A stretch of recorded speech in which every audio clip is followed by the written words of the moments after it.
आप सभी दोस्तों का मेरे चैनल धार्मिक जीवन में बहुत बहुत स्वागत है। अगर आप मेरे चैनल में नए हैं तो जल्दी से मेरे चैनल को सब्सक्राइब कर लें और बेल बटन को प्रेस करना बिल्कुल ना भूलें। नमस्कार दोस्तों, एक बार फिर से मैं हाजिर हूँ आप सबके सामने एक नई वीडियो और एक नई जानकारी के साथ। तो आप सभी का स्वागत है मेरे चैनल धार्मिक जीवन में। तो आज के इस वीडियो में हम जानेंगे कृष्ण जन्माष्टमी पर घर की इन जगहों पर रख ले मोर पंख, धन धान्य में होगी बढ़ोतरी। जी हाँ दोस्तों, कृष्ण जन्माष्टमी आने ही वाली है और अगर हम कृष्ण जन्माष्टमी के दिन अपने घर पे इन जगहों पर रख लें मोर पंख तो हमारी जो धन धान्य की स्थिति है, आर्थिक स्थिति है, बहुत अच्छी हो जाएगी। धन धान्य में बढ़ोतरी भी होगी। तो चलिए जानते हैं कि किन जगहों पर हमें कृष्ण जन्माष्टमी के दिन घर पर मोर के पंख रखने चाहिए। तो चलिए वीडियो पूरा देखिए, बिना स्किप किए हुए इस जानकारी का लाभ उठाइए। वास्तुशास्त्र में मोर पंख को अत्यंत शुभ और सकारात्मक ऊर्जा का स्रोत माना गया है।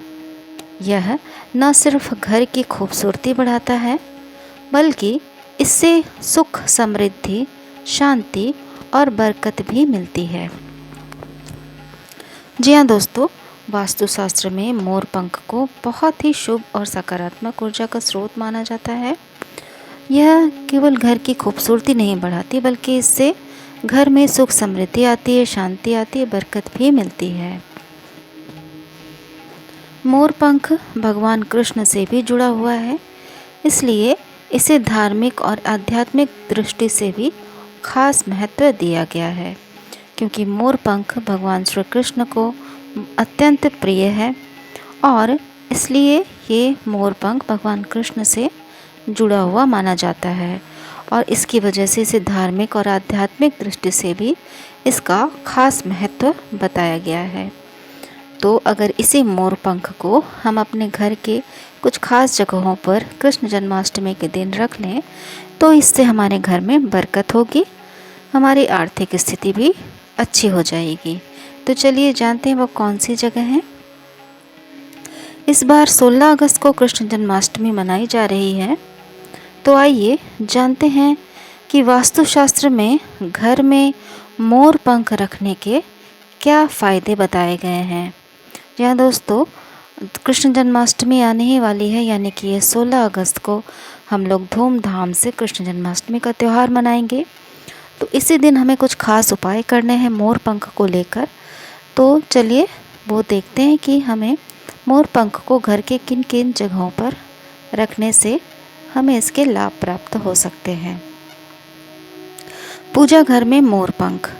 पूजा घर में मोर पंख रखने से घर में सकारात्मक ऊर्जा बढ़ती है, इससे मन को शांति मिलती है और परिवार में सुख संपन्नता बढ़ती है।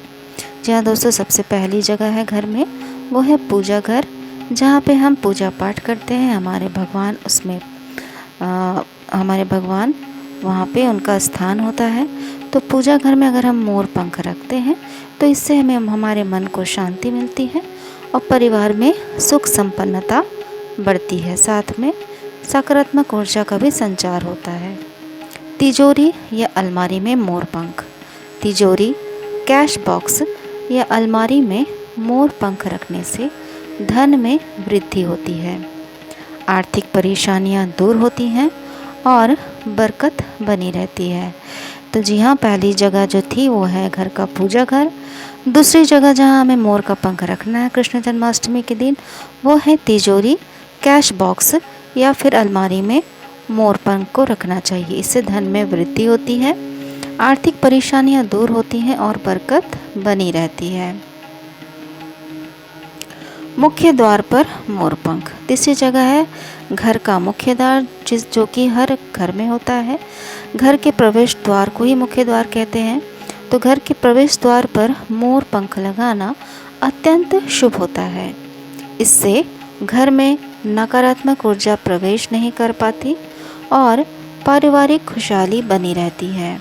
जी हाँ दोस्तों, अगर हम घर के प्रवेश द्वार पर यानी मुख्य द्वार पर मोर पंख लगाते हैं तो ये बहुत ही शुभ होता है। इससे घर में नकारात्मक ऊर्जा जो है प्रवेश नहीं करती और पारिवारिक खुशहाली बनी रहती है। शयन कक्ष में मोर पंख। बेडरूम में मोर पंख रखने से दाम्पत्य जीवन में प्रेम और सामंजस्य बढ़ता है। यह रिश्तों में मिठास बनाए रखने में मदद करता है। पति पत्नी में भी कभी कलह विवाद नहीं होता है। इसलिए हमें अपने शयन कक्ष या बेडरूम में मोर पंख को अवश्य रखना चाहिए। कृष्ण जन्माष्टमी के दिन आप ये उपाय अवश्य करें, इससे आपको बहुत सारा लाभ प्राप्त होगा।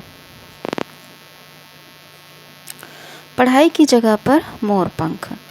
बच्चों की पढ़ाई की मेज या स्टडी रूम में मोर पंख रखने से एकाग्रता और स्मरण शक्ति बढ़ती है। यह पढ़ाई में सफलता दिलाने में सहायक होता है। इसलिए आप बच्चों की पढ़ाई की जगह या स्टडी टेबल पर मोर पंख अवश्य रखें। तो देखा दोस्तों आपने, जन्माष्टमी के दिन आपको किन किन जगहों पर मोर के पंख रखने चाहिए जिससे कि आपको लाभ प्राप्त होगा। तो दोस्तों आशा करती हूँ कि वीडियो आपको पसंद आया होगा और वीडियो में दी गई जानकारी भी अच्छी लगी होगी। तो वीडियो अगर पसंद आया है तो वीडियो के कमेंट बॉक्स में जय श्री कृष्ण लिखना बिल्कुल ना भूलें। और साथ ही ये नोट कर लें कि यह जानकारी सिर्फ मान्यताओं, धर्म ग्रंथों और विभिन्न माध्यमों पर आधारित है। किसी भी जानकारी को मानने से पहले आप विशेषज्ञ की सलाह ले सकते हैं। अगर आप मेरे चैनल पे नए हैं तो मेरे चैनल धार्मिक जीवन को सब्सक्राइब ज़रूर कर लें और साथ ही साथ नोटिफिकेशन बेल को भी ज़रूर प्रेस करें, क्योंकि इसी तरह के जानकारी भरे कंटेंट आपको मेरे चैनल पे मिलते रहेंगे, जिसका कि आप जानकारी का भरपूर लाभ उठा सकते हैं। तो चलिए दोस्तों, अब मिलते हैं नेक्स्ट वीडियो में एक नई जानकारी के साथ। तब तक आप सभी अपना ख्याल रखिए, अपनों का ख्याल रखिए, खुश रहिए, स्वस्थ रहिए, मस्त रहिए, यही मैं ईश्वर से प्रार्थना करती हूँ। चलिए दोस्तों, आप सभी को जन्माष्टमी की हार्दिक शुभकामनाएं। जय Shri Krishna. Thank you so much for watching. मिलते हैं अब नेक्स्ट वीडियो में।